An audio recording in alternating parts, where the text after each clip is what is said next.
has a knife. The CEO signed, hands shaking behind the elevator glass. A corporate elevator stopped dead. Then the CEO signed one terrifying message. Through the glass, she stared at the night maintenance worker and silently mouthed panic as a man behind her raised a knife. Instead of freezing like everyone else, the single dad didn't shout, didn't run. He simply set his toolbox down like he'd trained for this. And in minutes, the same people who treated him invisible would be watching him become the only reason anyone walked out alive. Because this wasn't about status or titles. It was about who stays steady when fear takes over. Before I show you the exact moment when the CEO's hand spelled help, and the single dad answered back in flawless sign language, you need to understand why he was there in the first place. By the way, where are you watching from? Tell me in the comments below. The lobby of Holt Dynamics was polished, intimidate, marble that amplified every footstep, glass walls that reflected fear back at you. Tonight, those walls framed a stalled private elevator like a display case. Inside, the CEO's eyes were wide, her assistant pinned to her side, and behind them a hooded man held a knife too close to skin. The building's soft music kept playing, absurdly calm, while people froze beneath the chandelier's cold light. The contrarian snapback came in the quiet. This wasn't a hero in a suit. It was a single dad with oil on his sleeves.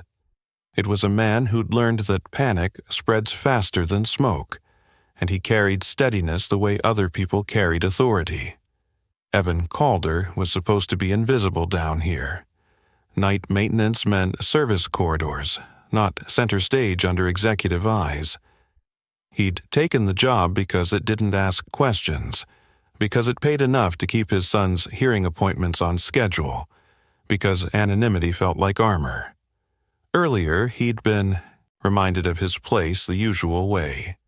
Small, sharp cuts. A guard had waved him around the front desk without looking up. A junior manager had barked that maintenance doesn't touch executive elevators, as if the metal cared who rode inside it. Even the CEO, hours ago, had swept through the lobby with assistants and never once glanced toward the people who kept the building alive. He swallowed it, because dignity didn't cover rent. At home, Lucas would be asleep with his hearing aids on the bedside table, lined up like tiny shields. Evan pictured the boy's fingers practicing signs in the air. Good night, love you, promise. And the ache under his ribs tightened. Lucas was the reason he worked nights. The reason he didn't raise his voice when someone mocked his uniform. Lucas was also why he'd buried the old version of himself so deep it sometimes felt like another man entirely. The elevator jolted. A metallic groan rolled through the shaft, loud enough to vibrate the marble. The intruder shifted, blade flashing under the lobby lights, and the assistant let out a broken sound. Security Director Von Reese strode forward, radio crackling in his hand. "Back up," Vaughn snapped. "Sir, drop the knife. Now." The intruder flinched, exactly the wrong reaction. His grip tightened. The CEO's throat bobbed as she forced herself not to scream. Her gaze cut through the chaos and landed on Evan, like she'd found the only person who wasn't guessing. Her hands rose again, fast and precise despite the tremble. "Help me, he has a knife." Evan's response was immediate, fluid. He signed back without thinking.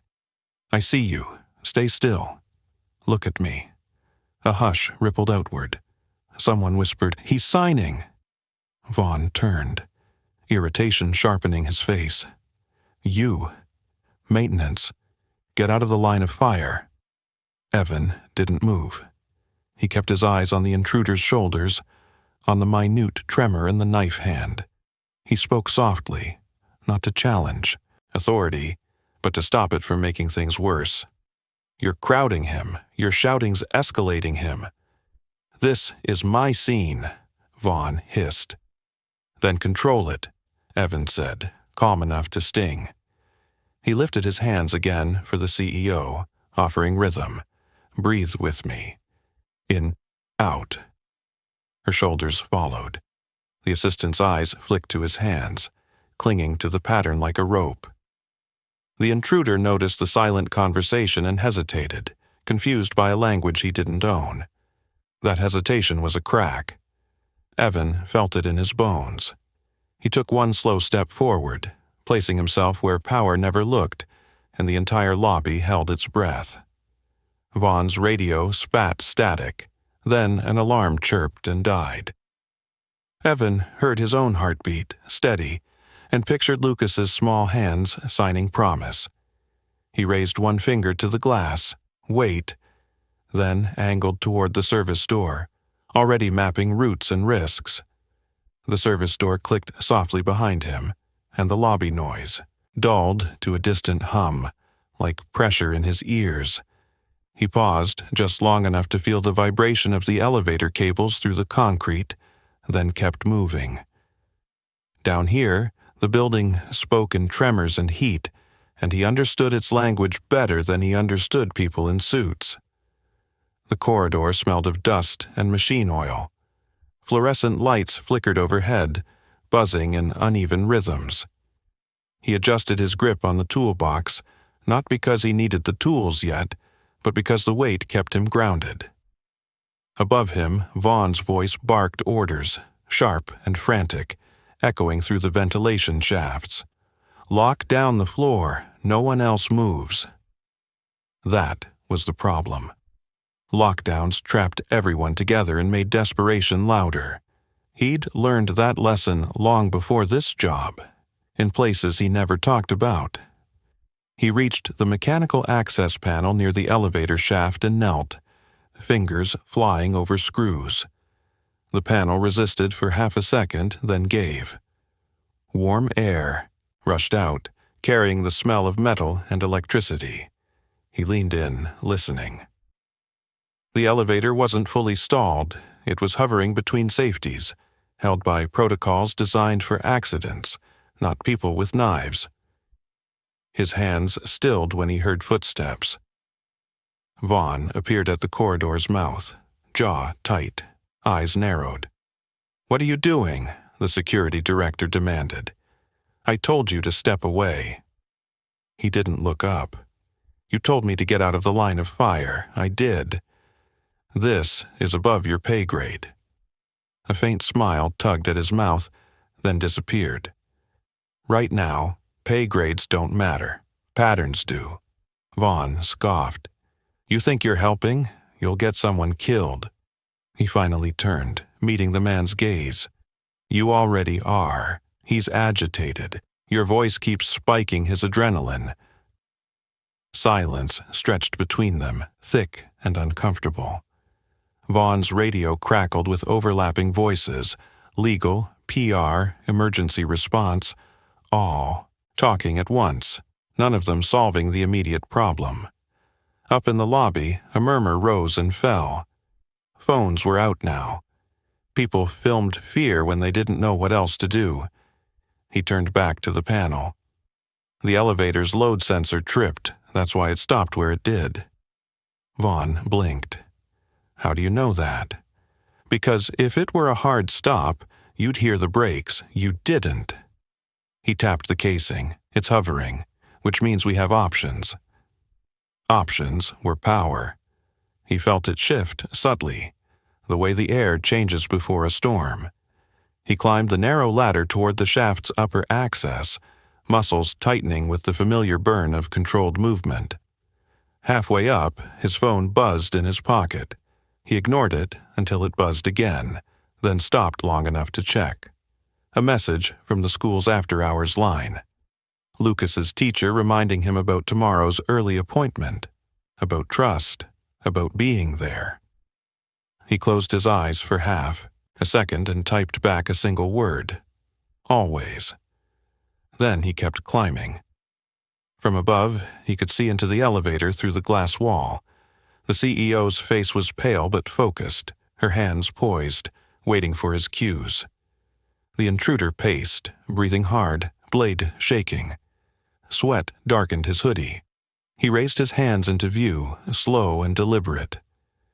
"Look at me," he signed, "not him. Me." The CEO mirrored him instantly, relief flickering across her face like a match struck in the dark. Behind him, Vaughn muttered, "Unbelievable." "If this works," he said without turning, "I need you to do exactly what I say. No heroics." Vaughn hesitated. Authority warred with reality on his face. Finally, he nodded once. The elevator shuddered as he disengaged a secondary safety, just enough to lower it an inch. The intruder froze, eyes darting. "Stop!" Vaughn shouted before he could stop himself. The blade jerked upward. The assistant whimpered. He slammed his palm against the metal. "Quiet," he snapped, the calm cracking just enough to carry. Vaughn went silent. The intruder's breathing hitched. Confusion softened into hesitation. That hesitation mattered. He signed quickly now, precise. "He's scared. He doesn't want to hurt anyone. We can end this without blood." The CEO swallowed and nodded, trusting him with her life. The crowd gasped as the elevator moved again, barely perceptible, but real. He adjusted the controls, sweat beating at his temples. This was the line. Too much movement and panic would explode. Too little and time would run out. As he worked, he thought of Lucas's small hands, of promises kept through action, not words. If you're still with me, take a second to subscribe, because what happens next is where everything could go wrong, or finally turn right. The panel clicked. The elevator settled into a stable hold. He exhaled slowly, steadying himself for the next step. The elevator's hum evened out, a fragile truce between gravity and machinery, and the air seemed to loosen by a fraction. He stayed where he was, hands hovering over the controls, listening to the building breathe. Down below, the lobby's murmur pressed upward through the shaft, fear wrapped in curiosity, phones still raised, everyone waiting for someone else to decide what came next. Inside the car, the intruder wiped his face with the back of his sleeve, knife still up but drifting lower as adrenaline burned off. The assistant's knees trembled. She leaned subtly toward the CEO, who steadied her with a shoulder without breaking eye contact with the man above the shaft. When she lifted her hands again, they were steadier. "What do you need?" she signed. He took that in, the question carrying more weight than any spoken command. "Time," he signed back. "And quiet." Vaughn shifted behind him, boots scuffing metal. "We've got negotiators inbound," he said, voice forced into confidence. "Crisis team's 5 minutes out." 5 minutes was an eternity. 5 minutes was a lifetime when someone's grip was slipping. He didn't argue, he didn't need to. Instead, he angled his body to block Vaughn's line of sight to the intruder, a small physical barrier that meant less visual noise for the man inside. He reached into the toolbox and took out a roll of electrical tape, tearing a strip with his teeth. He wrapped it around a loose cable, securing it out of sight. The motion was mundane, almost boring. It was also deliberate. The intruder noticed. His eyes tracked the movement, curiosity cutting through panic. "What are you doing?" he shouted upward, voice cracking. "Fixing a problem," he said evenly, same as always. "I don't want to hurt anyone," the man blurted, words tumbling over each other now that they'd started. "They took my contract. They ruined me." The CEO flinched, but kept her hands ready, translating his signs into patience, into presence. He leaned closer to the shaft opening. "I hear you," he said. "Right now, hurting someone won't fix that." Silence stretched. The blade dipped another inch. From somewhere deep in the building, an alarm began to chirp, then died abruptly. Vaughn swore under his breath. Systems are glitching, we're losing redundancy. Because they weren't maintained, he said quietly, eyes never leaving the intruder. Because nobody thinks about worse days. A memory flickered. Another confined space, another man shaking, another moment where shouting would have killed everyone. He pushed it down. This wasn't then, this was now. He signed to the CEO again. When he talks about the contract, ask him his name. She nodded and did it, her movements calm, inviting. The intruder hesitated, then answered, voice rough. Giving his name seemed to anchor him, like saying it made him real again. Good, he murmured. Names matter. The assistant's breathing slowed. The knife wavered. Behind him, Vaughn's radio buzzed. Media's outside, a voice said. This is going live. Vaughn stiffened. We need to end this. He turned just enough to catch the director's eye. We need to end this right. For a moment, Vaughn looked like he might argue. Then he looked at the glass, at the CEO's face, at the intruder's shaking hands, and something in him recalibrated. He nodded, sharp and quick. Talk me through it, Vaughn said. That was new, that was movement. He outlined the next steps in low tones. How to keep the car stable. How to avoid sudden light changes. How to let the intruder believe he still had control long enough to give it up. Vaughn listened, really listened, and relayed instructions without adding his own spin. Inside the elevator, the CEO followed every cue, her trust absolute now. When the intruder sagged against the wall, exhaustion overtaking anger, she didn't recoil. She stayed where she was, human and unarmed. Put the knife down, he said softly. You've been heard. The man's fingers loosened. Metal clattered against the floor, loud as a gunshot in the enclosed space. A collective gasp rippled through the lobby. Don't move yet, he said quickly, holding the moment steady. He secured the controls, then moved with care down the ladder, boots finding rungs by memory. When he stepped back into the lobby's light, the contrast hit him. The polished floor, the crowd's parted sea, the weight of eyes. He approached the elevator as doors slid open inch by inch. Security moved in, careful now, measured. The intruder was taken without a struggle. The assistant collapsed into sobs. The CEO stayed upright, hands trembling only when it was over. As the adrenaline drained, his phone buzzed again in his pocket. He didn't check it yet. He watched as lives resumed motion, as the chaos softened into aftermath. Vaughn exhaled hard. Who are you?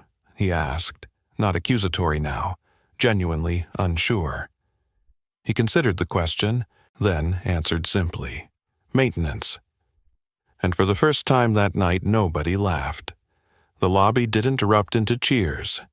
It sagged into a stunned quiet. The kind that follows a near miss when everyone realizes how close they came.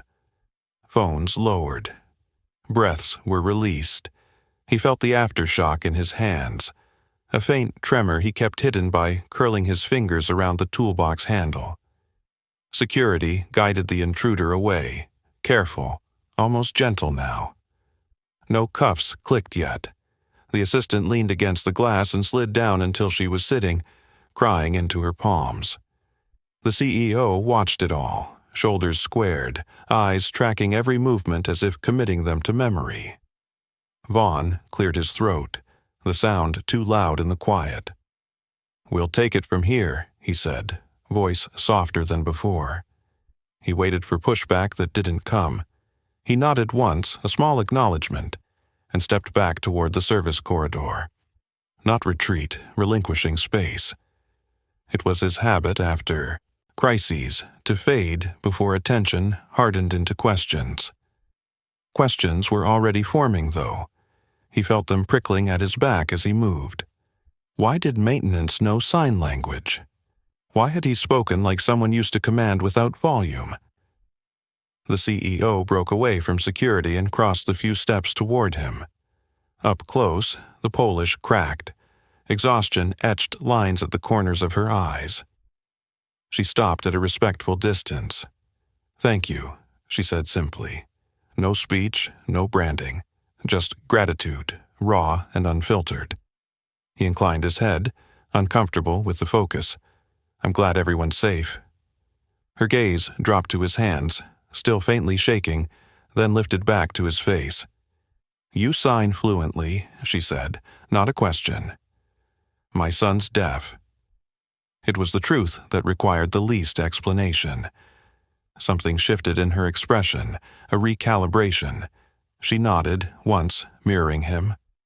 Behind them, executives whispered, the sound sharp with self-reproach and fear of what might follow.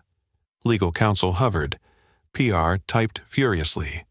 Vaughn returned, posture altered, less rigid.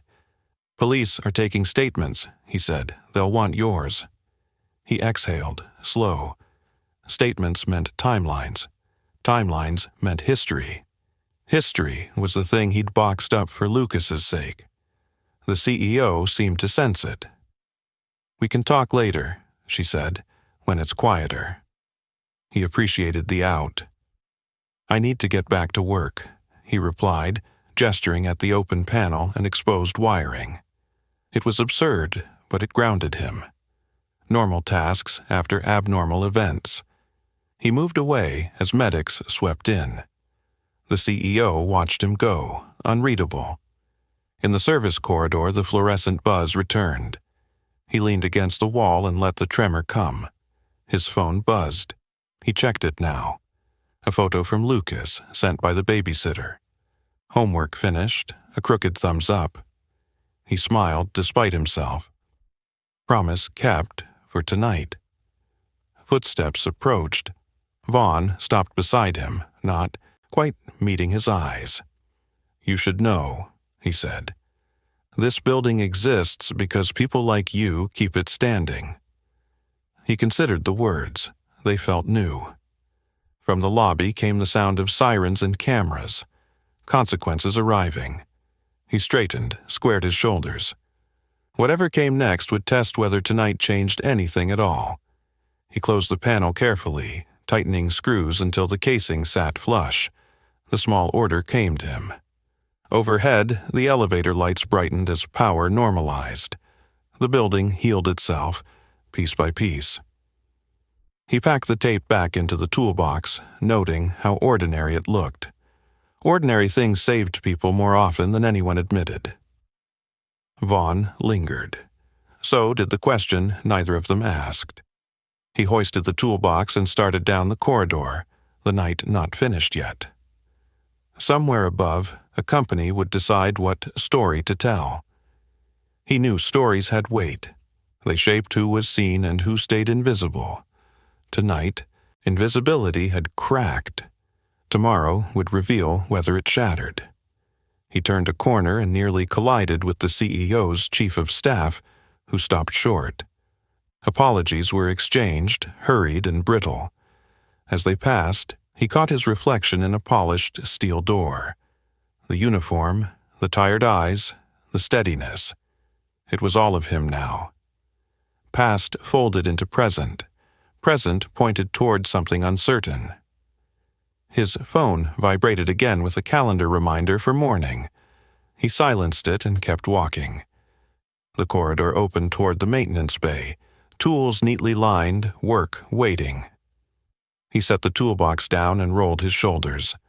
Outside, sirens faded. Inside, the building returned to its rhythms. He took a breath and stepped back into the job, ready for whatever questions daylight might bring. For now, he chose work over worry, motion over memory, and the quiet promise of coming home. The night had asked for steadiness. He had answered. And somewhere above, lives resumed because someone ordinary refused to panic. That truth would echo long after the cameras stopped recording the night entirely. The police lights painted the lobby in alternating blue and red, washing over marble and glass until the building looked bruised. He watched it from the maintenance bay doorway, half in shadow, half in the glare, feeling the strange dislocation that followed crisis. The world looked the same, but he wasn't standing in it the same way. An officer approached, notebook in hand. Questions came measured and procedural. Where were you standing? What did you touch? How did you know what to do? He answered simply, sticking to the present tense, careful not to wander into old muscle memory or older titles. Maintenance background. Son is deaf. Learned to sign. Building systems knowledge.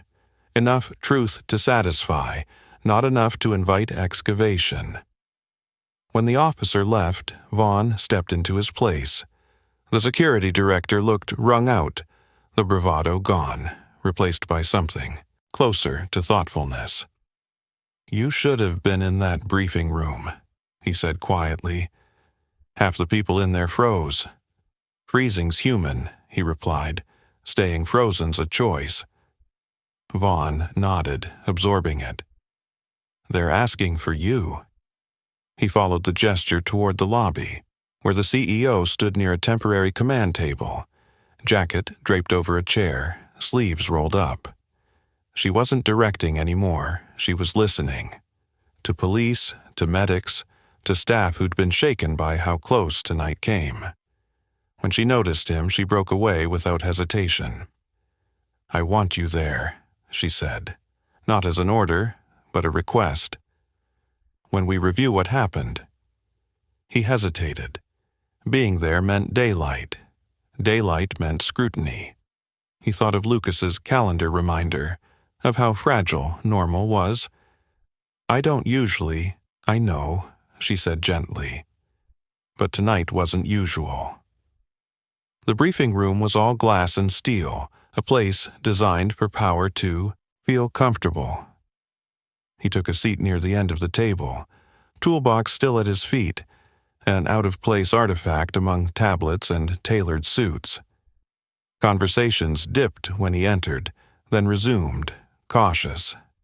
They reviewed timelines, the ignored maintenance report about the service gate, the delayed alarm, the protocol that trapped people instead of protecting them. Each failure stacked neatly, undeniable. When they reached the elevator segment, all eyes shifted to him. "Explain," someone said. He did, calmly, no dramatics, just cause and effect. Panic and noise escalate. Silence creates space. Systems aren't villains. Neglect is. The CEO listened without interruption. When he finished, she turned to the table. "This building failed because we assumed money equaled safety," she said. "It doesn't." No one argued.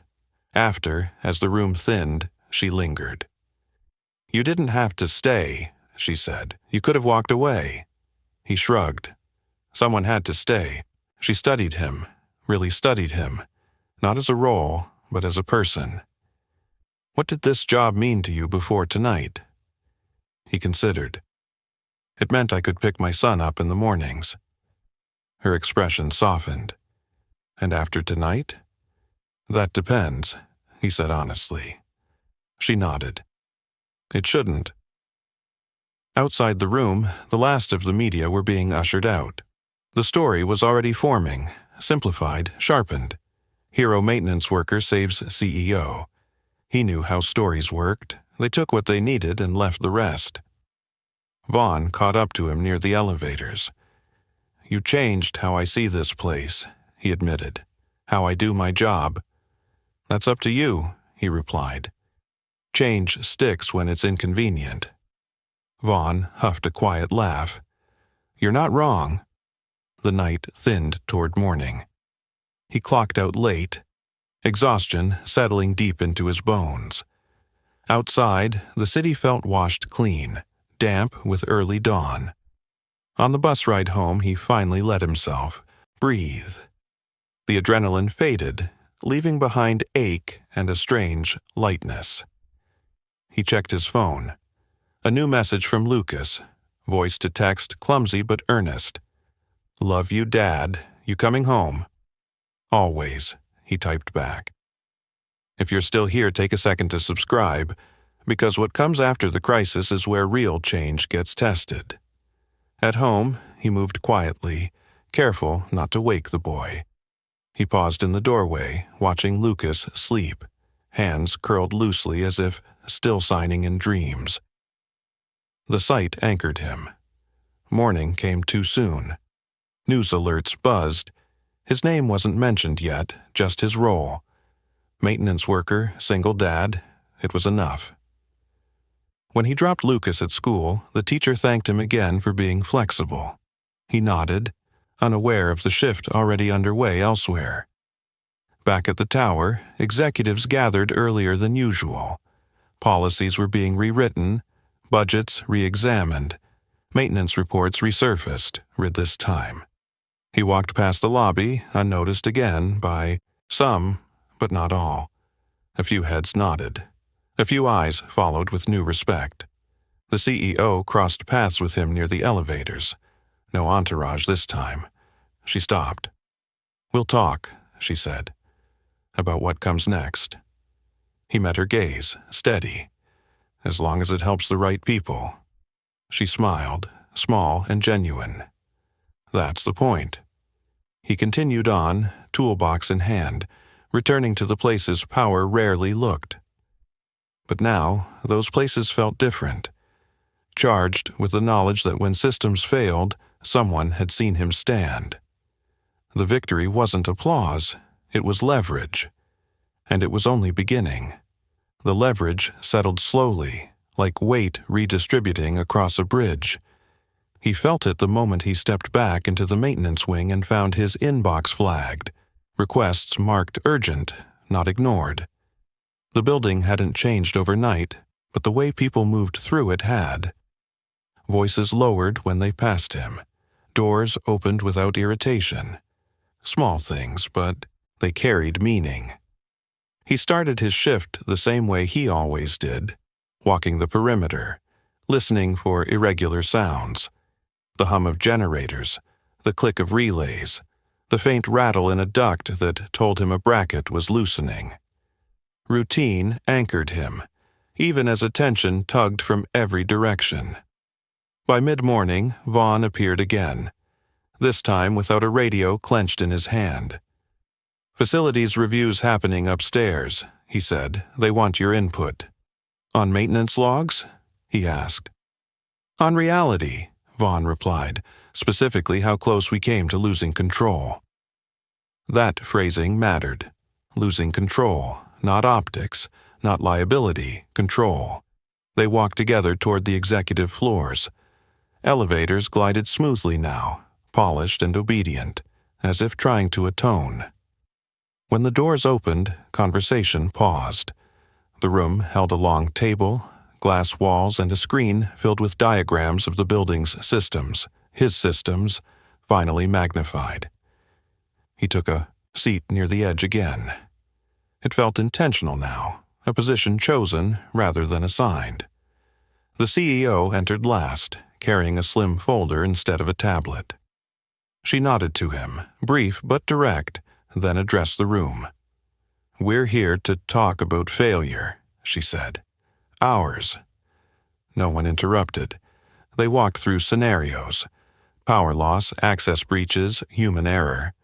When questions turned theoretical, he brought them back to specifics. What happens when alarms overlap? How people behave when trapped? Why rigid scripts break under stress? A senior executive frowned. We have protocols for that. Yes, he said, you have protocols for perfect conditions. Silence followed, then notes were taken. As the meeting stretched on, the distance between titles narrowed. He noticed it in the way questions were asked, not challenges, but curiosity. He wasn't defending a position, he was explaining a truth they'd never needed to know before. After, the CEO asked him to stay. The room emptied, leaving sunlight and the quiet whir of climate control. You avoided questions last night, she said, not accusing. About how you knew what to do. He met her gaze. Because the answer doesn't change what needs fixing. She considered that. Humor me. He waited, then nodded. I had training. A long time ago, it taught me how fear moves. Military? She asked. Yes. He didn't elaborate. She didn't press. You left. For my son. That, she understood. He saw it in the way her posture softened, the way the conversation shifted from interrogation to alignment. I'm restructuring security, she said, and facilities, not as separate silos. Good, he replied. They fail together. She smiled. I want you involved. He felt the old instinct to refuse, rise up. Visibility was risk, but he pushed it aside. This wasn't about him anymore. As long as it's not symbolic. It won't be, she said. It can't be. Word spread quickly. Maintenance crews were looped into planning meetings. Reports were read aloud. The service gate he'd flagged was repaired within hours. It wasn't redemption, but it was response. Still, not everyone welcomed the shift. A few managers bristled, their authority thinned by the presence of someone they'd never considered equal. He felt it in sideways looks, in questions framed to test rather than learn. One afternoon, as he logged repairs near the elevator bank, a manager snapped, "We didn't hire you to redesign policy." He straightened slowly. "You didn't hire me to save lives either." The manager flushed and walked away. Vaughn, nearby, didn't hide his smile. At home, Lucas noticed the change before anyone else. "You're tired different," he signed, brow furrowed. "Different how?" "Like after you fix something big." He laughed softly. "Maybe I did." Lucas nodded, satisfied, then went back to his homework. The following day, a drill was announced, unplanned, unscripted. The building reacted unevenly, nerves exposed. He moved through it quietly, correcting course, steadying hands. The CEO watched from the control room, not interfering. When it ended, she exhaled. "We have work to do." "Yes," he agreed, "but now you're listening." That was the bond forged by crisis, not gratitude, but trust earned under pressure. As evening fell, he returned to the maintenance wing, logging the day's changes. The building felt different under his hands, less hostile, more honest. He knew better than to think one night fixed everything. Systems drift, people forget, but leverage, once applied, leaves marks. He packed up his tools, the ordinary weight familiar again, and headed toward the exit. Tomorrow would bring resistance, and questions, and choices. But tonight he walked out knowing the crisis hadn't ended. It had evolved. And this time, he wouldn't be standing alone. He stepped out into the evening air with the sense that something unseen had shifted its footing. The city sounded the same. Traffic hissing past, distant sirens threading the dark, but his internal compass had rotated. He wasn't leaving behind a solved problem. He was leaving behind an opening. The next morning, tested it. He arrived early, coffee cooling in his hand, and found the maintenance board crowded with new work orders flagged as critical. Not the usual backlog ignored until something broke, but real attention. He scanned them, noted patterns, and started assigning tasks before anyone asked him to. It wasn't authority he was claiming, just momentum. Some of the crew noticed. Others didn't like it. A senior supervisor cornered him near the supply cage, voice low. "Careful," the man warned. "People upstairs don't like lines crossed." He met the gaze calmly. "I didn't draw the lines." The supervisor snorted and walked away, but the warning lingered. Change always created friction. He'd seen that too. By midday, Vaughn called him into the control room. Monitors lined the walls, feeds cycling through elevators, lobbies, access points. The room smelled faintly of ozone and stress. "We've got an issue," Vaughn said. "Not a crisis. Yet." That word, yet, mattered. They watched a replay. A delivery contractor slipping through a restricted stairwell during a shift change. No weapon, no overt threat, just a hole in the system. "Protocol says flag it, document it, move on," Vaughn said. "But after last night, you don't wait," he finished. "You close the gap." Vaughn nodded. "Thought you'd say that." They walked the stairwell together, metal steps echoing underfoot. He pointed out blind spots, places where sound carried poorly, where fear would spike if someone felt trapped. He didn't talk about what happened in similar stairwells years ago. He didn't need to. As they worked, word filtered down that the CEO was touring facilities unannounced. Not a photo op, no entourage, no press, just her and a notepad. She found them in the stairwell, heels swapped for flats, jacket gone. She listened as he explained why the contractor incident mattered, why near misses were warnings, not footnotes. "I want this fixed today," she said. "It will be," he replied. And it was.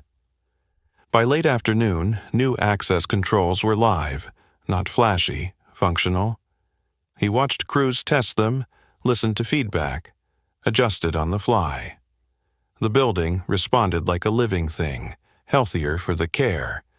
Still, resistance simmered. In a meeting meant to review progress, a department head pushed back hard. "We're overcorrecting," she argued. "One incident doesn't justify restructuring."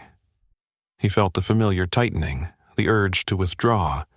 Instead, he stayed present. "It wasn't one incident," he said. "It was a pattern that finally got noticed." The room stilled. Eyes shifted to the CEO. She didn't hesitate. "He's right," she said, "and ignoring patterns is how we ended up here." That was the moment he felt the bond solidify. Not loyalty, but alignment. After the meeting, he retreated to the maintenance wing, needing the comfort of work that didn't debate its own necessity. He replaced a worn belt, tightened a loose bracket, logged changes with care. The physicality grounded him. His phone buzzed. A message from Lucas's teacher, thanking him for volunteering to help translate at the next school event. He smiled, warmth cutting through the tension. Later, as dusk settled, he found himself back at the elevator bank where it had all started. The glass gleamed, pristine, betraying nothing of fear. He rested a hand against the cool surface, feeling the faint vibration of movement within. Footsteps approached. The CEO stopped beside him, gaze following his hand. "It doesn't look like anything happened," she said. "Buildings are good at hiding scars," he replied. "People too." She glanced at him. "You didn't want this kind of attention." "No," he admitted, "but I wanted the work to matter." "It does," she said, "and it will." They stood in silence for a moment, the elevator doors sliding open and closed, carrying ordinary lives up and down. As she walked away, he felt neither relief nor triumph. What he felt was responsibility. Change wasn't a single act, it was maintenance. Constant, unglamorous, necessary. He gathered his tools and headed toward the exit, the day's wait settling in. Tomorrow would bring new tests. Pushback, fatigue, but tonight the system held, and that was enough to keep going. He pushed through the revolving doors and into the cooling night, shoulders heavy but mind alert. The city lights flickered against the glass behind him, reflections stacking until it felt like multiple versions of the building were watching him leave. He paused on the steps, breathing in the damp air, then checked his phone. A voicemail from an unknown number waited.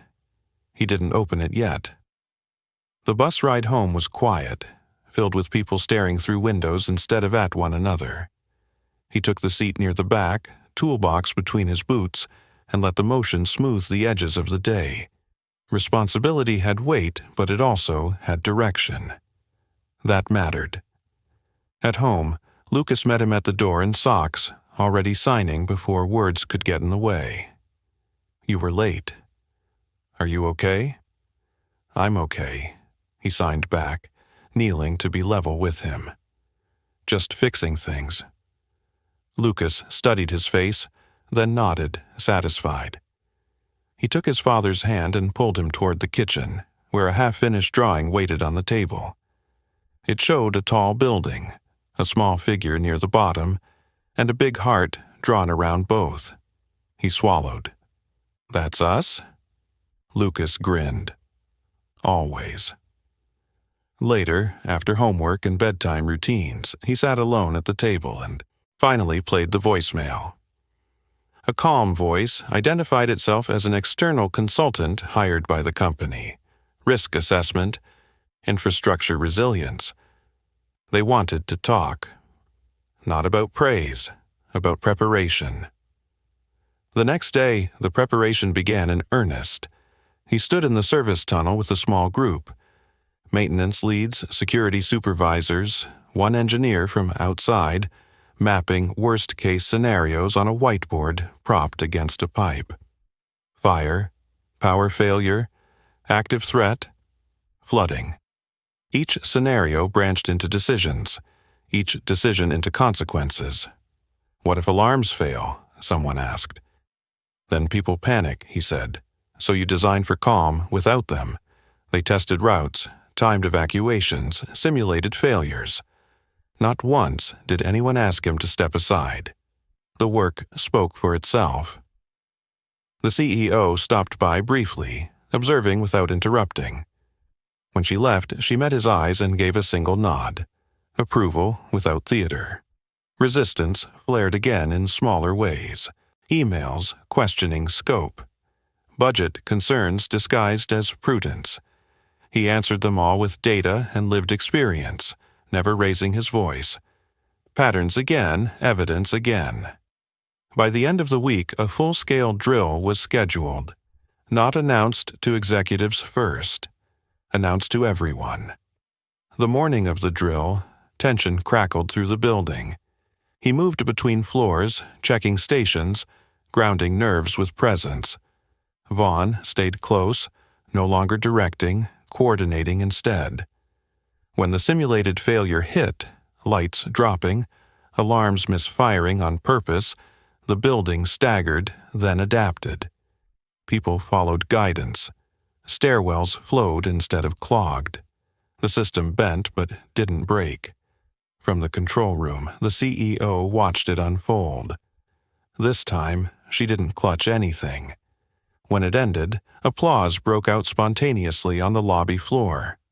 Not for a person, for survival rehearsed. He stood near the edge, hands in pockets, letting it pass. If you're finding something meaningful in this story, subscribe now, because what comes next is where preparation turns into proof. After, the consultant pulled him aside. "You ever consider formalizing this?" she asked. "Training others." He thought of Lucas's drawing, of maintenance logs finally read, of systems that remembered what they were for. "I consider what keeps people safe," he said. "Titles come after." That evening, the CEO called him into her office, not the boardroom, a smaller space, windows that opened. "I'm creating a new role," she said, "one that bridges what we missed." He listened, asked questions, set boundaries, made sure it wouldn't pull him away from mornings. "It won't," she said, "I promise." Promises mattered. He nodded. They shook hands, equal height, equal weight. When he left, the building felt quieter, steadier, not perfect, maintained. At home, Lucas waited up, pretending not to be sleepy. "Did you fix it?" He signed. "We're fixing it," he corrected gently. Lucas smiled. "Good." He tucked the boy in, lingered at the doorway, then turned off the light. Outside, the city hummed on. Inside, plans were laid not for glory, but for the next time fear knocked. And next time, the system would answer. Morning came softer than expected. No alarms, no urgent calls, just sunlight slipping through the kitchen blinds and the quiet clatter of a spoon against a bowl. He stood at the counter tying Lucas's lunch bag, the ordinary rhythm grounding him more than sleep ever could. Responsibility had followed him home, but it didn't feel invasive. It felt integrated. At the tower, preparation shifted into structure. He walked into a room that used to be reserved for senior planning. Now repurposed, chairs rearranged in a circle instead of a hierarchy.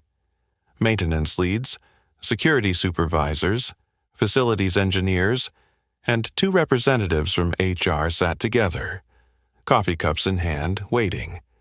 That alone told him something had changed. He didn't take the head seat. He never did. "We're here to stress test people, not paperwork," he began, voice steady, "because emergencies don't care about titles." No one disagreed. They ran scenarios again, this time focusing on decision fatigue. What happened after the first 10 minutes, after adrenaline wore off? He watched faces as he spoke, noted where confidence dipped, where assumptions crept in.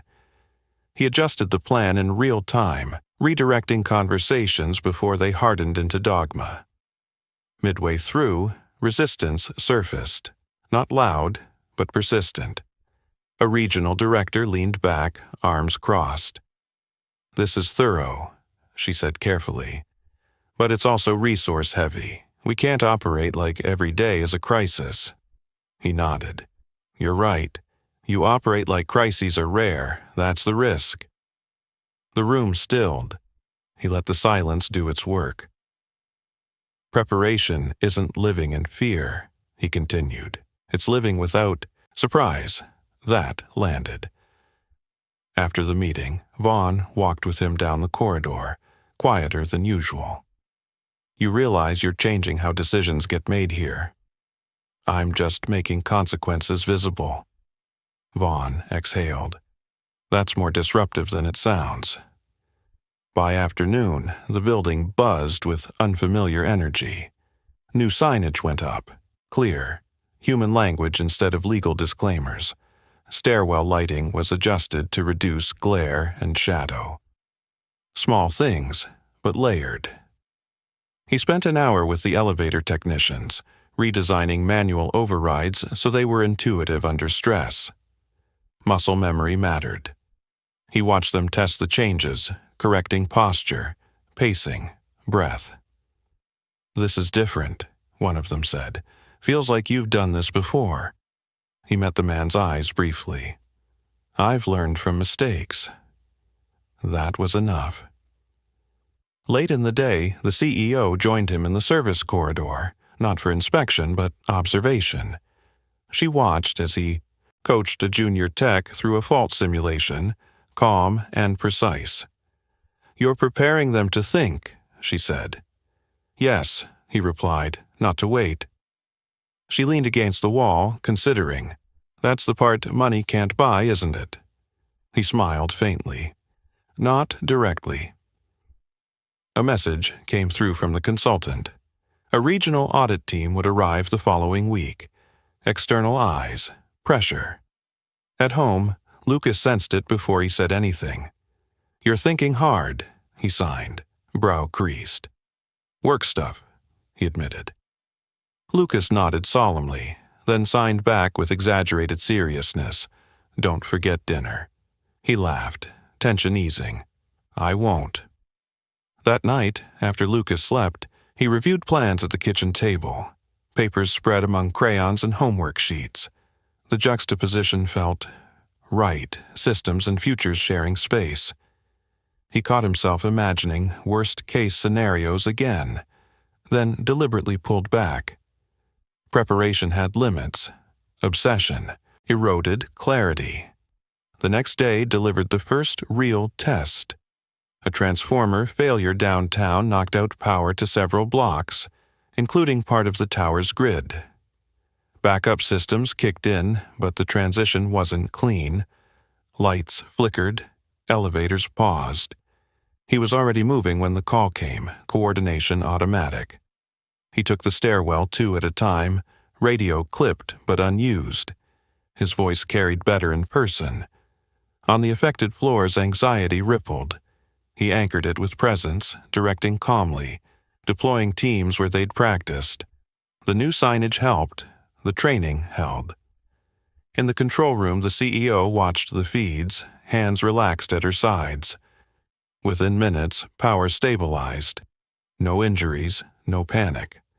After, the audit team arrived earlier than expected, catching the building mid-recovery. They saw process, not chaos, adaptation, not scramble. One of them pulled him aside. "You turned a failure into a demonstration," she said. He shrugged. "We rehearsed." She smiled. "Most don't." As the day wound down, he felt the weight lift slightly. Preparation had proven itself, not in perfection, but in resilience. He stepped outside as dusk settled, city lights blinking on like steady heartbeats. Tomorrow would bring reports, revisions, maybe pushback. But tonight, the system had bent and held. He checked his phone. A message from Lucas, sent from the babysitter's phone. "Can we have pancakes tomorrow?" He typed back without hesitation. Always. And for the first time since the elevator stopped, he allowed himself to believe it. The audit report landed like a held breath finally released. He read it standing up, back against the maintenance bay wall, the pages warm from the printer. The language was formal, restrained, but the conclusions were clear. The building's response to the outage had exceeded expectations. Preparation had turned a potential incident into a controlled event. He closed the report and exhaled slowly. By mid-morning, the CEO called for an all-hands briefing in the atrium. Not mandatory, not branded. Just an invitation. Employees gathered in clusters, maintenance beside managers, assistants beside executives, an arrangement that would have felt unthinkable weeks ago. He stood off to the side, hands in his pockets, listening as she spoke. She didn't dramatize the past.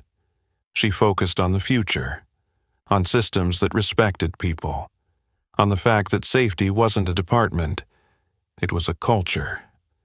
When she finished, applause rose again, softer this time, more sustained. Not relief, recognition. Her eyes found him across the space. She nodded once. Afterward, people approached in 2s and 3s, quiet thanks, questions. A few apologies that mattered because they weren't performative. He accepted them all with the same calm he'd used in the shaft, careful not to let any single moment swell too large. Vaughn joined him near the edge of the crowd. "You know," the director said, "this place used to run on fear of liability." "And now?" he asked. "Now it runs on responsibility," Vaughn replied. "It's uncomfortable, but it works." Later that afternoon, the CEO asked him into her office again. Sunlight poured in through open windows, the city's noise softened by distance. "The board approved the role," she said, sliding a folder across the desk. "Facilities resilience lead, reporting directly to me." He didn't open it yet. "And the schedule?" "Flexible," she answered immediately. "Mornings stay yours." That mattered more than the title. He nodded. "Then yes." She smiled, genuine. "You earned this." He finally opened the folder. The compensation was fair, not extravagant. Enough. The responsibilities were clear, grounded in reality, not optics. He closed it and met her gaze. "This only works if we keep listening." "We will," she said. "You made sure of that." The news spread quickly. Some celebrated. Others bristled. He felt the undercurrent but didn't let it slow him. Change didn't require universal approval. It required persistence. That evening, he picked Lucas up from school himself earlier than usual. The boy ran to him, signing excitedly before words could form. "You're early." "New schedule," he signed back. "Means more dinners together." Lucas beamed, then paused. "Did you save anyone today?" He considered the question. "Not like before," he answered, "but we made things safer." Lucas nodded solemnly, accepting that as the highest form of heroism. At home, they cooked together, flour on the counter, laughter filling the small kitchen. Normalcy, reclaimed inch by inch. Later, after Lucas slept, he sat at the table again, not with plans this time, but with the quiet awareness that the crisis had truly ended. The knife was gone. The elevator moved freely, the system had adapted. But endings weren't conclusions. They were transitions. The next week brought new challenges.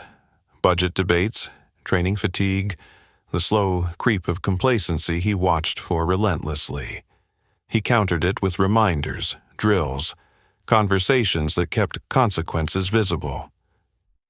One afternoon, he caught himself in the elevator, reflection mirrored back at him. Same uniform, same tired eyes, but something steadier beneath them.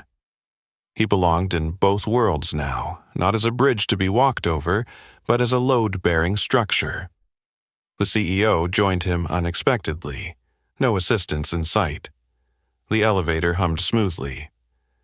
"Do you ever miss anonymity?" she asked.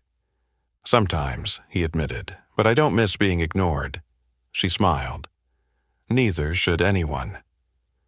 When the doors opened, they went their separate ways, equal in the shared understanding that trust was built daily or lost overnight. That night, as he tucked Lucas in, the boy signed slowly, deliberately. "You didn't leave." He swallowed. "I won't." Lucas smiled sleepily and turned over, satisfied.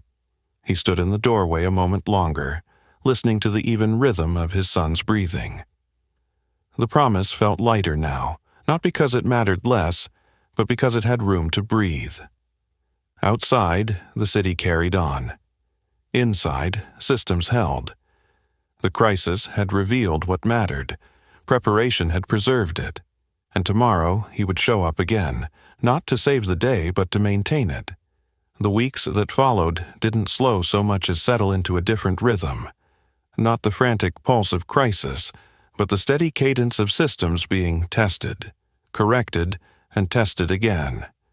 He learned quickly that success attracted scrutiny just as failure did, only quieter and more persistent. Emails arrived from regional offices asking for frameworks. Other buildings wanted to replicate what had happened here, to bottle the effect without always understanding the cause. He answered when it made sense and declined when it didn't, careful not to let momentum turn into spectacle. Safety lost its meaning when it became performative. One afternoon, he found a printed article left on the maintenance table. A feature piece, tasteful but incomplete. It mentioned a night shift maintenance worker who'd helped de-escalate a hostage situation. No name, no past. Just enough truth to make the point without inviting mythology. He folded it once and set it aside. Vaughn stopped by later, coffee in hand, posture relaxed in a way it hadn't been before. "People are asking about you," he said. "Not the gossip kind, the real kind." He nodded. "They can ask." "They're also pushing back," Vaughn added. "Some don't like that the playbook changed." "Then they're reading it," he replied. "That's a start." The CEO's presence shifted too. She was visible in places she hadn't been. Stairwell, service corridors, break rooms, listening more than speaking. It didn't fix everything, but it set a tone that made dismissal harder. During one walk through, a junior cleaner spoke up about a broken lock she'd reported 3 times. It was fixed within the hour. The look on her face lingered with him longer than any boardroom approval. At home, Lucas noticed the changes in smaller ways. Breakfasts were unhurried. Evenings weren't rushed. He signed stories about school, about friends learning his language, about how he'd taught his class a new sign. They wanted to know how, Lucas signed, proud. So I showed them, he smiled. You did good. No, Lucas corrected, signing carefully. We did. That distinction mattered. The past surfaced unexpectedly one evening, not as accusation, but as acknowledgement. A man from a government office called, referencing old service records now visible through background checks. The tone was neutral, respectful. You left clean, the man said. No one ever followed up. I didn't want it followed up, he replied. The man understood. Just wanted you to know it mattered then. It still does. After the call, he sat quietly for a long time, letting the weight of that era settle without reopening. Some chapters didn't need revisiting to remain true. At work, the final piece of the restructuring clicked into place. A cross-training program that paired security, maintenance, and administrative staff. Not to blur roles, but to humanize them. Faces replaced titles. Names replaced assumptions. During the first session, someone asked why he cared so much. He answered without hesitation. Because systems fail where people feel unseen. The room went quiet, then thoughtful. Late one night, he found himself back in the lobby alone, lights dimmed, the building at rest. He stood before the elevator, watching his reflection warp in the glass. The memory surfaced again, the knife, the hand signing, the moment time slowed to a thread. He didn't flinch from it anymore. Footsteps echoed behind him. The CEO joined him, unannounced as usual. I wanted to say something, she said, off the record. He waited. I was raised to believe control was the same as leadership, she continued. You showed me it isn't. He nodded. Control breaks under pressure. And trust? She asked. Trust flexes, he said, if you maintain it. She smiled, small and sincere. Thank you. They stood there a moment longer, then parted, each returning to their own responsibilities. At home, Lucas was already asleep, homework tucked neatly away. He adjusted the blanket, careful not to wake him. The boy stirred anyway, eyes opening just enough. You okay? Lucas signed sleepily. Yes, he signed back. Are you? Lucas nodded and closed his eyes again. He lingered, hand resting lightly on the doorframe, feeling the quiet settle around him.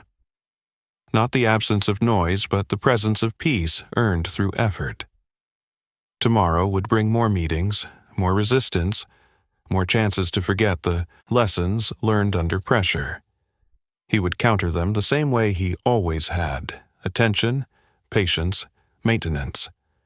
The story others told might simplify what happened, compress it into a single night, a single act. He knew better. Real change wasn't dramatic. It was sustained. He turned off the light and went to bed, ready to wake up and do the work again. Because dignity, like safety, wasn't a moment. It was a practice. Morning light filtered through the apartment, softer than it used to feel. He moved quietly through the kitchen, making pancakes just the way Lucas liked them, edges crisp, centers warm. The boy shuffled in, hair wild, eyes still half asleep, then smiled when he saw the plate. Promise kept, Lucas signed, pleased. Always, he replied, and meant it in the deepest way possible. At the tower later that day, there was no ceremony waiting for him, no applause, just work. And that, he'd learned, was the real marker of change. Systems that endured didn't rely on constant reminders of why they mattered. They simply functioned better because someone cared enough to maintain them. He walked the floors, checked reports, paused to listen when people spoke. A junior assistant asked a question without fear of being dismissed. A cleaner flagged a door that didn't latch properly and watched it get fixed before lunch. These were the victories no camera captured. The CEO passed him in the stairwell, carrying her own coffee. They exchanged a nod. Nothing more was needed. The hierarchy still existed, but it no longer suffocated the spaces between. By midday, the building settled into its new rhythm, not perfect, not immune to failure, but alert, human, ready. He found himself back near the elevators one last time that afternoon, standing alone with the soft hum of motion behind the glass. The memory surfaced again, the knife, the fear, the moment when hands spelled out help and he answered without hesitation. It no longer felt sharp. It felt instructive. Crises didn't create character. They revealed it. When his shift ended, he left early enough to walk Lucas home from school. They moved side by side, the city loud around them, the boy's hand warm in his. Lucas chattered in signs about his day, about a classmate who'd learned a new word, about a teacher who'd finally slowed down to make sure everyone understood. "You helped them," Lucas signed. "We helped each other," he corrected gently. That night, after homework and dishes, they sat on the couch together. Lucas leaned against him, drawing shapes in the air, content. He watched the rise and fall of the boy's chest and felt something settle inside himself, an ease that had been absent for a long time. Later, alone again, he thought about how easily this could have gone differently, how close fear had come to taking something it couldn't give back, how often people like him stood in places power never looked, carrying skills no one asked about until it was too late. He didn't resent that anymore. Resentment wasted energy better spent on upkeep. The building would face another emergency someday. So would the city, so would the world. That wasn't pessimism, it was realism. The difference now was readiness and respect for the people who made it possible. He turned off the lights and headed to bed, knowing tomorrow would be ordinary, and knowing that ordinary, when protected, was extraordinary enough. Before you go, ask me for the next story title you want to hear. Subscribe and don't miss our next story. Wrong seat, wrong moment, sir. Single dad stood up. Calmly, the billionaire CEO froze. Trust me, you'll feel it. And tell me in the comments, what injustice should we tackle next?